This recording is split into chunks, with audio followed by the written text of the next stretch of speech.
Assalamualaikum warahmatullahi wabarakatuh. Waalaikumsalam warahmatullahi wabarakatuh. Alhamdulillahilladzi arsala rasulahu bil huda wa dinil haqq liyudhhirahu 'ala dini kullihi wa kafaa billahi shahida. Asyhadu an la ilaha illallah wahdahu la syarika lah, falillahil akhirati wal ula. Wa asyhadu anna Muhammadan abduhu wa rasuluhu la nabiyya ba'da. La haula wa la quwwata illa billah. Allahumma shalli ala sayyidina Muhammad wa ala ali sayyidina Muhammad. Qala Allah ta'ala fil Qur'anil Karim, a'udzu billahi minasy syaithanir rajim. Alladzi khalaqal mauta wal hayata liyabluwakum ayyukum ahsanu amala. Shadaqallahul azim. Rasa syukur kita sudah banyak disampaikan tadi oleh Bapak Protokol, namun kita tetap mengucapkan alhamdulillah kita masih dihibur, dihadirkan secara fisik dan batin di rumah Allah yang sangat mulia ini.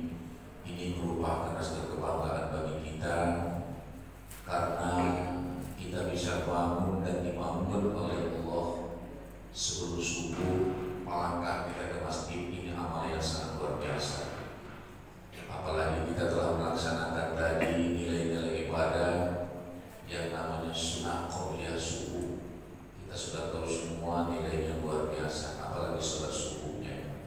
Dan mudah-mudahan kita duduk ini menjelang matahari terbit sebelum sampai kita ke rumah, kita sama-sama mengaji kecil-kecilan tapi pahalanya besar. Itulah yang kita syukuri. Dan bersalawat kita kepada Rasulullah SAW. Allahumma shalli ala sayyidina Muhammad wa ala ali sayyidina Muhammad. Bapak Ketua Masjid, seluruh pengurus dan ibu-ibu pengajian, bapak-bapak rahimahumullah. Tadi Bapak Protokol kita telah menyampaikan pengajian ini mudah-mudahan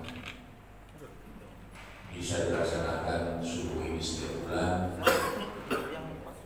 dan tentu dengan tema-tema yang berbeda.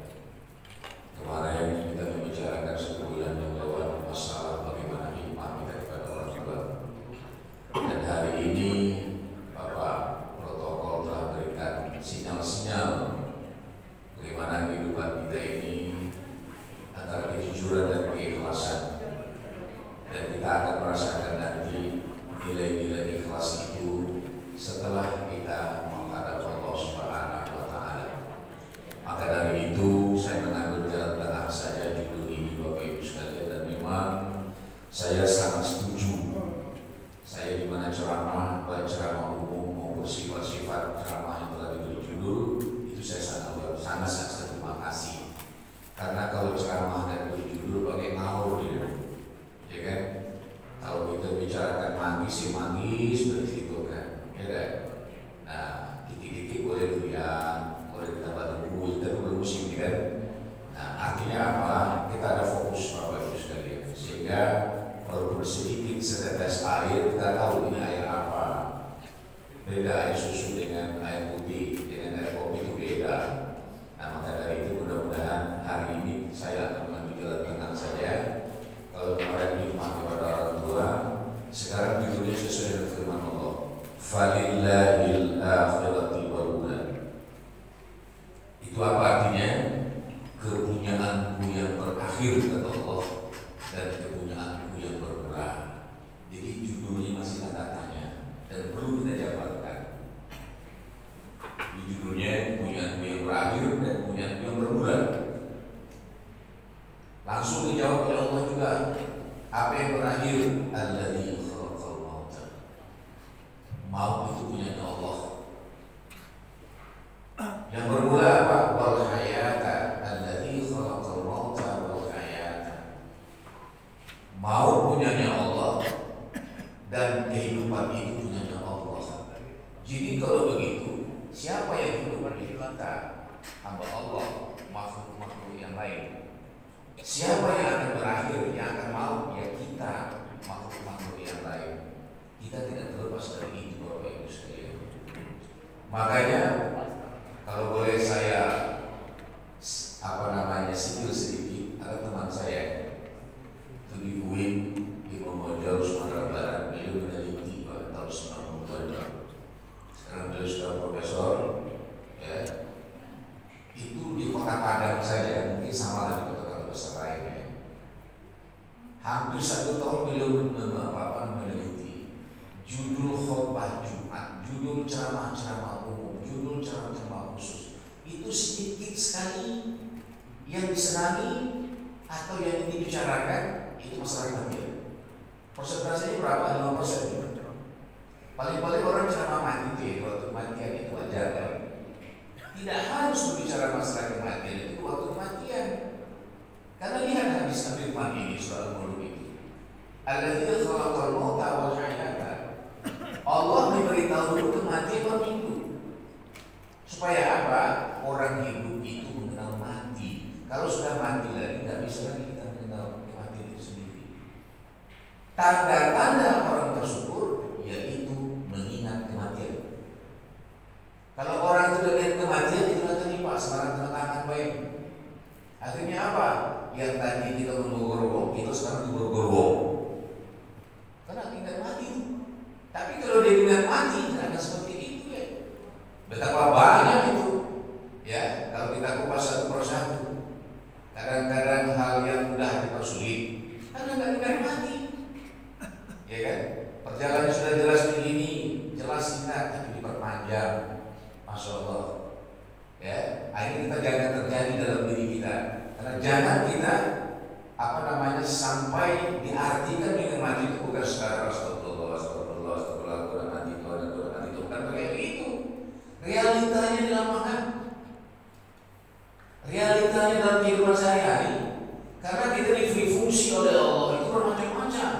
Ada birokrat, ada petani, ada pedagang. Mohon maaf lagi dan lain-lain sebagainya itu sendiri, ya kan? Kadang-kadang kita datang ke dokter, Bapak Ibu sekalian, begitu senyum aja dia namun itu disebutnya kasih ada itu gitu. Kadang-kadang juga ada kita datang ke dokter, kenapa orang nak mati juga baru nak mati datang ke sini kan? Udah deh itu semakin tahunya gitu. Ya kan? Ada dokter tuh Pak, treatment macam-macam, kita nggak pernah ketemu dengan dokter itu. Tapi yang namanya pembantu dia menyodorkan nama. Ini pasien berikutnya Pak. Oh Pak Azrahi, kamu nggak ketemu. Dia nggak pernah ketemu dengan dia. Belum pernah ketemu dengan dia Pak. Tapi begitu dia Pak Azrahi, alhamdulillah. Udah lama kita nggak tahu. Rasanya Pak, wah sahdunya rasanya. Dan nak mati lagi gitu. Tidak perlu lagi obat nasihat itu. Karena apa?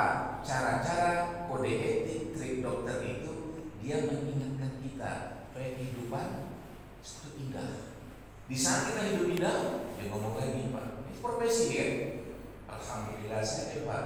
Tadi subuhnya mana Pak? Oh dia mesti terakhir sedikit. Siapa namanya? Aku ini ayo. Artinya apa Pak? Kita diajak Pak mengingat kematian itu, yaitu mengingat kebenaran. Ya, oleh sebab itu Bapak Ibu sekalian, memang kita hidup ini, ya, saya ingin sampaikan, manfaatkanlah, ini pepatah orang Arab ya, manfaatkanlah sisa-sisa hidup kita ini dan kesempatan yang diberikan oleh Allah sangat singkat. Ini pepatah Arab, bukan hadis, bukan Al-Quran. Apa kata orang Arab itu? Wal hayata, wal azana, wal iqamah. Hidup itu antara azan dan iqamah. Coba kita lihat ini.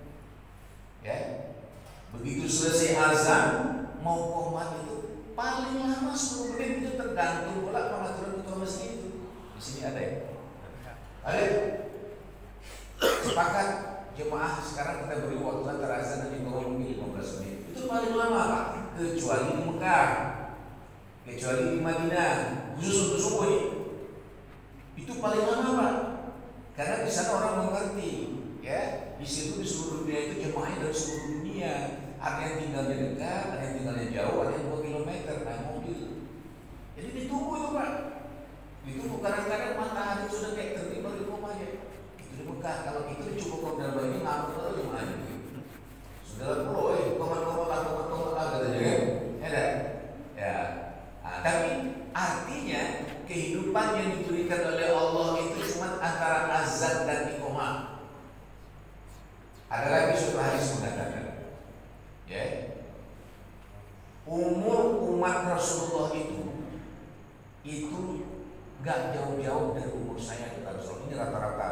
ada kata-kata rata-rata. Berapa Rasulullah Bapak Ibu sekalian? 6 lebih kurang, pasti lebih kurang juga. Ya, lebih kurang. Nah, membuktikan ini sudah dibuktikan Pak. Kajian kita ini ya, itu berdasarkan fakta dan data. Bagaimana bisa dibuktikan? Sudah ada Bapak Ibu sekalian. Seorang kepala desa yaitu di Kabupaten Batang, Jawa Tengah. Ada satu desa di sana. Dia memang kepala desa ini memang dari Gontor dia berasal, dari santri gitu kan. Begitu dia jadi kepala desa tahun 80, dia ingin meneliti membuktikan dari sini. Jadi tahun 80 sampai dia kalau nggak salah 8 tahun itu ya. Tapi dia ingin meneliti itu selama 5 tahun. Dari 80 85 yang meninggal tercatat semua. Rapi catatannya ya kan? Waktu dia bertugas pertama 1 bulan meninggal masyarakat dia, rakyat dia yang dipimpinnya itu. Umur berapa yang pertama meninggal? Umur 48 tahun. Berikutnya 72 tahun. Terus 36 terus ada yang 35, satu-satu yang 80, 90, terus ada yang 65, ada yang 5, bahkan ada yang 3 hari. Sehingga yang meninggal di sana itu 600 orang.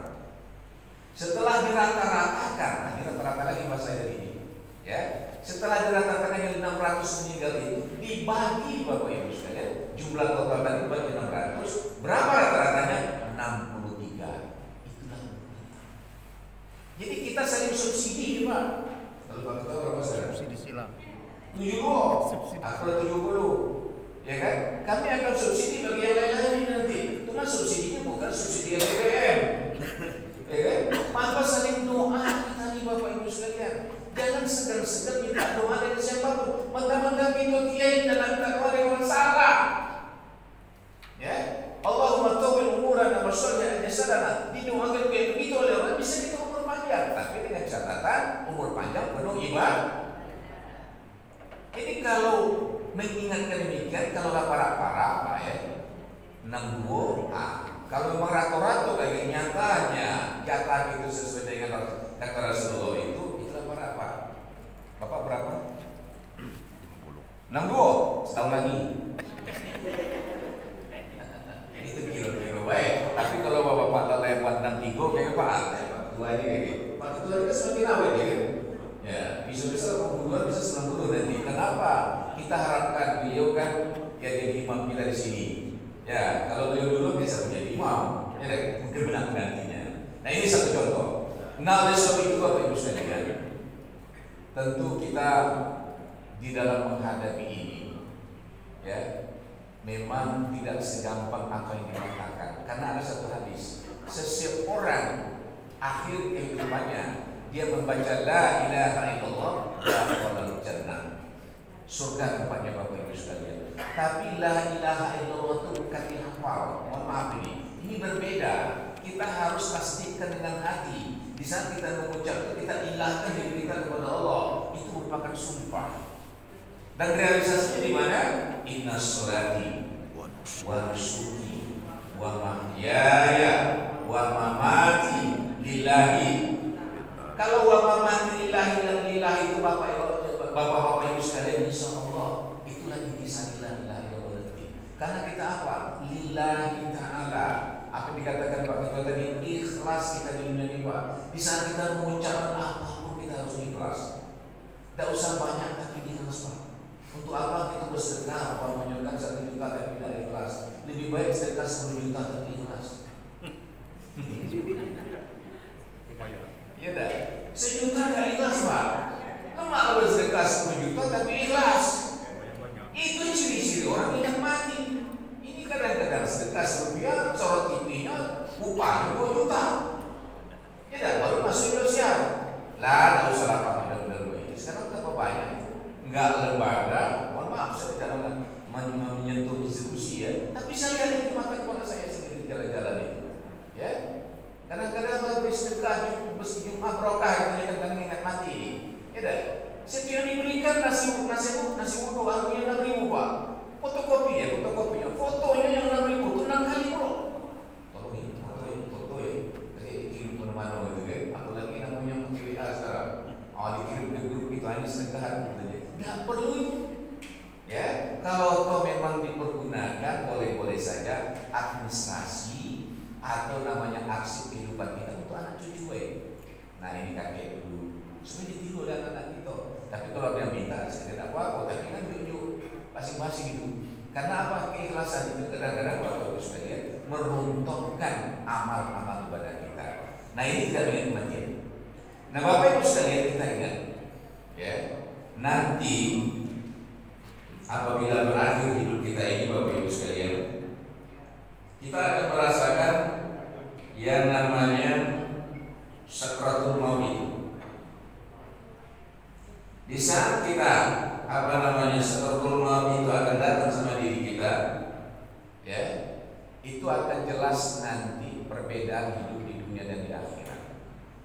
Saya ingin mencoba Bapak Ibu sekalian, mungkin kita hafal ayat ini, ya, yang sering kita baca di malam Jumat di surah Yasin ayat 65, ya, yang bunyinya al-yawma nakhtimu ala afwahihim wa tukallimuna aydihim wa tasadu arjuluhum bima kanu yaksibun. Apa artinya?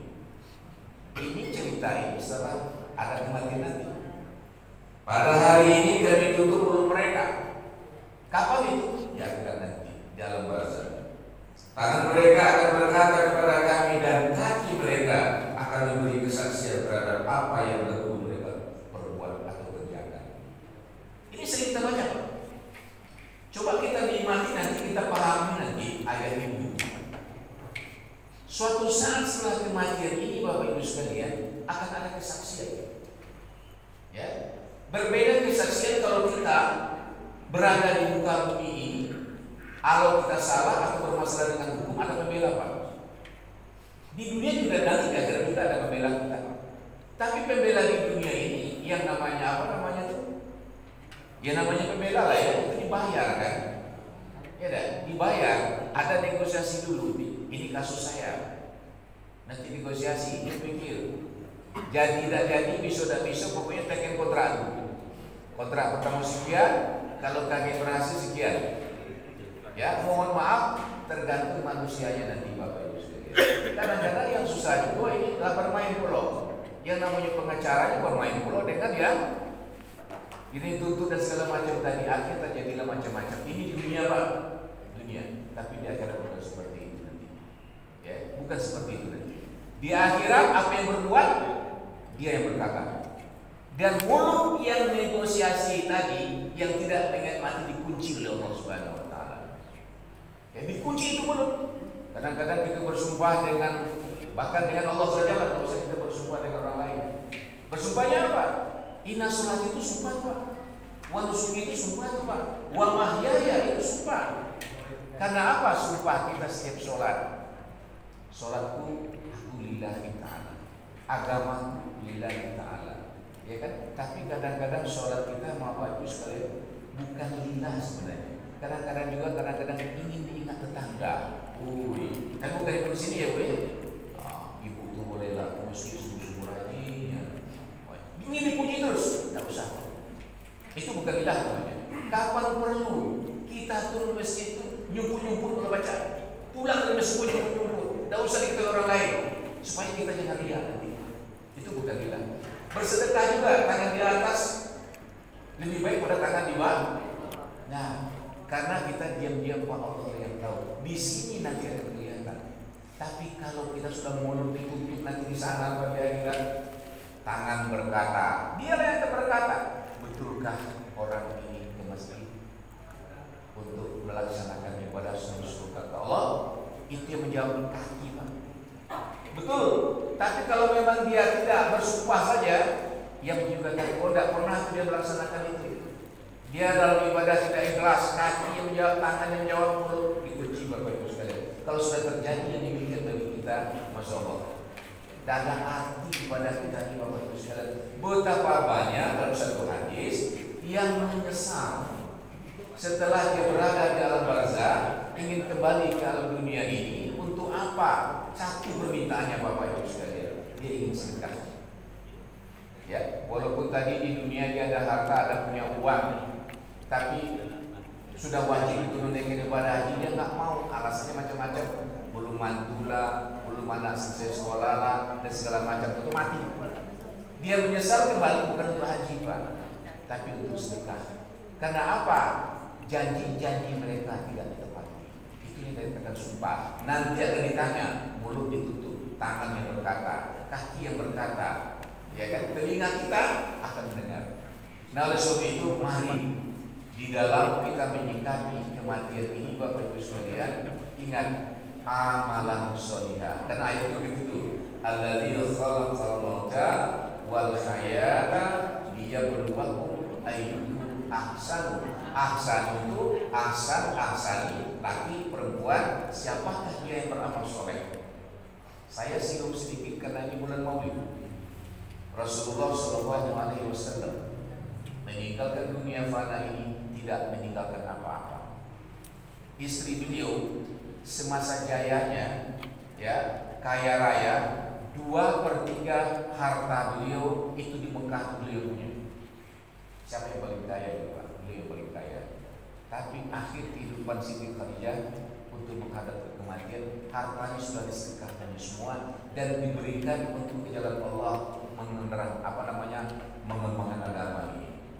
Banyak hadis yang 3 kitab yang saya baca, ya, itu Siti Khadijah sakit itu Bapak Ibu sekalian, pakaian yang ada pada dirinya itu mohon maaf ada 70 jahitan atau tambal gitu ya.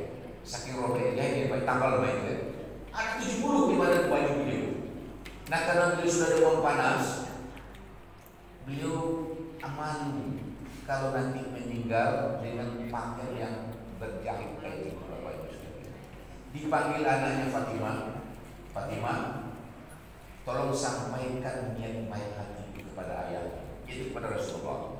Selama saya menjadi istri, saya tidak pernah menyusahkan Rasulullah. Saya tidak pernah meminta-minta sama suami saya yang namanya Rasulullah. Tapi kali ini saya ingin meminta dari beliau. Yang saya minta satu-satunya yaitu harapan saya menjelang akhir hayat saya. Apa yang diminta Pak? Mohon maaf, beliau banyak jubah beliau, banyak sal beliau. Beliau minta jubah ini hitam Pak, ya, jubah putih yang dipakai oleh Rasulullah selalu subuh gitu. Itu Rasulullah subuh pakai jubah. Kalau saya nggak bohong dia pakai jubah putih, sal saya hitam. Ya kan supaya agak-agak sedikit gambaran yang bagus banyak putih. Kalau cukup lah udah putih, ya, jadi salahnya hitam, kan? Jadi bagi hitam juga dong, bagi putih ada. Nah itu. Jadi cara Rasulullah itu juga. Nah akhirnya apa Bapak Ibu sekalian? Untuk apa ya Mami? Untuk apa ya Umi? Saya ingin disimpulkan yang besar beliau. Kalau tahu saya meninggal nanti, saya tidak malu dengan Allah Subhanahu Wa Taala. Turun firman Allah Bapak Ibu sekalian. Turun kiriman Allah Nabi lahul mahfuzana, diturunkanlah kain kafan. Jadi kain kafan Siti Khadijah itu dari langit Bapak Ibu dari Allah Subhanahu Wa Taala. Dia tak kelihatan. Padahal masa hidupnya 2/3 harta Mekah beliau. Artinya apa? Inilah ciri-ciri orang yang mati. Ya, dia tidak peduli dengan harta yang ditinggalkan Pak. Lebih baik harta itu dikirim dulu. Ini kan ada orang mengatakan harta tidak buat mati. Betul Pak. Kalau mau mati tidak ketemu apa-apa. Itu jangan diartikan hadis itu secara singkat saja. Memang harta orang mati tidak pernah bawa harta Pak, paling-paling kain kafan yang bawa. Itu pun sokongan kawan bawa. Itu sokongan kawan. PAK, Persatuan Amal Kematian. Kakek kalau mati sokongan 10.000. Itu bermacam-macam ya. Dibelikan ke kain kafan. Itu duit siapa? Duit raja ada, duit marmor ada, duit mantan camat ada, duit tukang meja ada, duit ustaz ada. Itu yang kita bawa Pak. Afalah ta'qilun, kenapa kamu tidak berpikir? Padahal harta kita luar biasa. Macam Siti Khadijah di sini. Di waktu meninggal tidak ada lagi harta Pak, kayak kawan kita tidak punya. Baju jadinya 70-an. Tapi karena Allah melihat diturunkan dari langit. Kita juga bisa saja nanti Pak. Ya kan seperti itu kalau kita dia seperti itu. Nah maka dari itu kalau Rasulullah bagaimana cara meninggal beliau? Nah Rasulullah karena ini bulan Maulid Bapak Ibu sekalian, ceritakanlah hari-hari kehidupannya, bukan hari kelahiran dia. Sebelum beliau meninggal dunia, sebelum datang malaikat Israil, Bapak Ibu sekalian, beliau sudah demam panas, merasa kematian sudah ada pada diri beliau. Beliau panggil si Fatimah, anak beliau, protokoler beliau. Fatimah,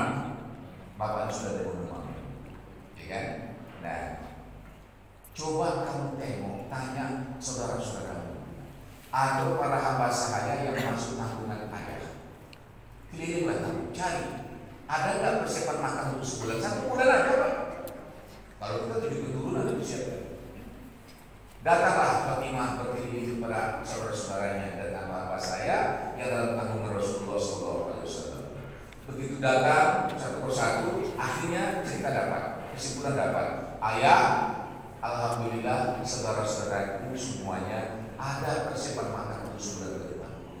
Kalau begitu kata Rasulullah, ya, ayah ini punya simpanan ayah 9 dinar itu dibeli pantar, bukan di bank mandiri. 9 dinar Pak, di pusat saya nggak tahu sekarang. Nah, dengan uang 9 dinar ini Bapak Ibu sekalian, tolong bokong saya karena beliau sudah lemah. Beliau masuk ke lorong-lorong Bapak Ibu sekalian, ya, mendatangi para yatim, para duafa, fakir miskin, para janda dan segala macam, itu dibagi-bagikan uang, disedekahkan. Habis harta beliau pulang. Artinya apa? Diingat keluarga beliau untuk menghadap Allah. Setelah beliau Bapak Ibu sekalian, ya, apa namanya mensedekahkan kalau tidak ada apa-apa lagi, baru datang malaikat maut. Ini berita Allah ini. Ya, apa yang dikatakan oleh beliau? Setelah datang malaikat maut Bapak Ibu sekalian untuk menghadap kematian itu memang ada orang istimewa di samping kita. Kenapa engkau terus sendiri katanya? Kenapa engkau tidak bersama dengan sahabat? Mana sahabatnya yang paling dekat? Yaitu Jibril. Karena apa? Tanpa Jibril saya tidak bisa apa-apa. Al-Quran itu namanya Jibril. Saya Isra Mi'raj itu didampingi Jibril. Tanpa beliau saya tidak apa-apanya kata beliau. Saya ingin kematian itu didampingi oleh sahabat yang sangat dekat. Itu ini mana Pak? Kita dapat tahu ini beliau. Setidak-tidaknya berbicaralah kita suami istri Pak. Ibu, kalau aku mati kayak kamu di hadapan aku. Begitu juga kita bapak, ibu, kalau aku mati kayak kamu yang dekat dengan aku. Karena engkau yang aku cinta selama-lamanya. Engkau yang akan menakutkan aku. Engkau yang akan mengingatkan aku menghadap Allah Subhanahu Wa Taala. Kalau Nabi Muhammad Bapak Ibu sekalian, dia sudah selesai dengan keluarga dia, tapi dia dengan sahabat sudah kumpul semua. Nah kita ambil Bapak Ibu sekalian pakai Rasulullah bagaimana? Kan kata-kata sebelum dia meninggal rohnya dicabut itu kan ada ummati. Dia katakan 3 kali, dia katakan 5 kali, dia katakan 7 kali gitu. Nah, baru beliau la ilaha illallah, berpisah roh dengan jasad beliau. Sekarang kita ambil apa? Ummati itu apa? Ada 2 pengertian Imam Ghazali. Pengertian pertama, Rasulullah itu waktu meninggal merasakan sakit. Bapak Ibu sekalian, sewaktu mau sakit, sedang sakit. Nah di waktu sakit itu keringat beliau sebesar jagung keluar, itu menandakan husnul khotimah. Orang yang meninggal keringatnya sebesar jagung itu insya dan ada orang yang bilang tidak berkeringat. Tanda-tanda husnul khotimah salah satunya. Nah apa kata beliau maksudnya ummati?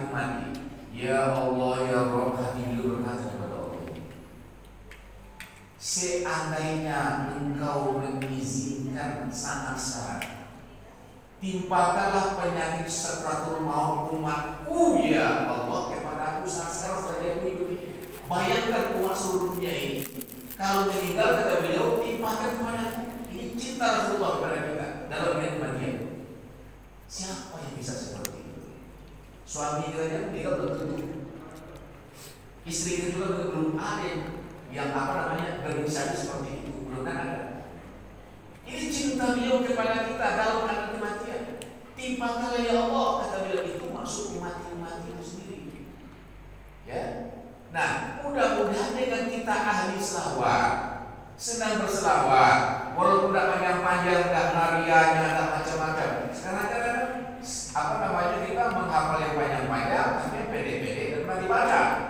Berselawat sekali kumpul-kumpul, padahal selawat itu yang pendek jadi Pak. Allahumma sholli ala sayyidina Muhammad wa ala ali sayyidina Muhammad. Ya, sebelum azan atau kita datang cepat subuh ini Bapak dan 10 menit sebelum azan. Kalau kita baca itu 100 kali sudah luar biasa. Allahumma sholli ala sayyidina Muhammad wa ala ali sayyidina Muhammad. Inilah orang-orang yang dicintai. Inilah yang diharapkan oleh Rasulullah. Timpakan kata beliau waktu beliau sebentar dilimpahkan kepadamu. Tapi itu bukan Rasulullah, itu jarang dikabulkan oleh Allah. Makanya kita di bulan